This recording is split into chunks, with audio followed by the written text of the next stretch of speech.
Hey guys, what's happening? How to track your lost or stolen iPhone from any other phone. Track your lost or iPhone from any smartphone, Android or another iPhone, by opening web browser and logging into Apple iCloud Find Devices. Right? You're gonna search for Apple iCloud Find Devices. You're gonna go ahead to the first website, sign in using your iCloud account.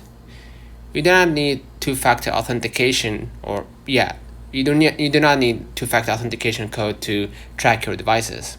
So just scroll down and select Find Devices option on the login page, right? Of course, select your device. So consider liking this video, subscribe it. It really helps with the channel. Until next time, see you.